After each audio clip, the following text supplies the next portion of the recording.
तू कबड्डी पे हया हुजे खुद न जॾहिं मां दरवेश हुजां त मुंहिंजे मथां चादर चढ़ियल हुजे वरी बि कूड़ तू रुगो इजाज़त ॾींदो हुजे। अस्सलाम वालेकुम नाज़रीन, ड्रामा सीरियल हाणे हिकु जहिड़ा ॾींहों ॾींहुं बहितरीनु ऐं ज़बरदस्त थींदो वञे पियो।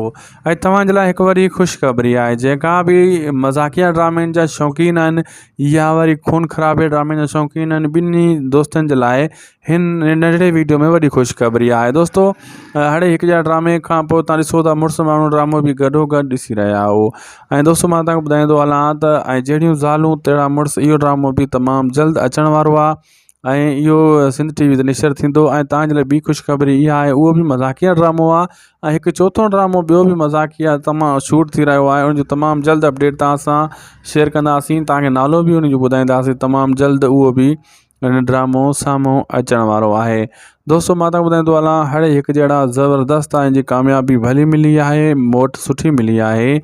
दोस्तो, दुलाव ड्रामो जे तव्हां ॾिसी रहिया आहियो, उहा तव्हां ख़ुशख़बरी ॾियां त राबेल ऐं वीरन जी बस्ती तमामु जल्द ॿई ड्रामा हलण वारा आहिनि। बाक़ी दुलाव जी कहाणी ॿुधाईंदो हलां त हाणे मुराद जेको खंबे खणी इहो मिठल खे तव्हां ॾिसिजो, तमामु जल्द जेको आहे मुराद ऐं इन खे वॾो सुटको ॾींदो। ऐं रहज़न ऐं मुराद वारनि जो जहिड़ो हिकु चकर ॿीहर वरी स्टार्ट थी वियो। ऐं दोस्तो, मां तव्हांखे ॿुधाईंदो हलां त इहे ॿई ज़बरदस्त एक्टरनि ऐं मुराद ऐं रहज़न पाण में जोड़ में आहिनि। ऐं ॿियो ॿुधाईंदो हलां तव्हांखे शानवाद ख़ान इन शइ जो वॾो फ़ाइदो खणंदो। दोस्तो, असांखे ॾींदा इजाज़त, मिलंदासीं तव्हां सां नेक्स्ट वीडियो में।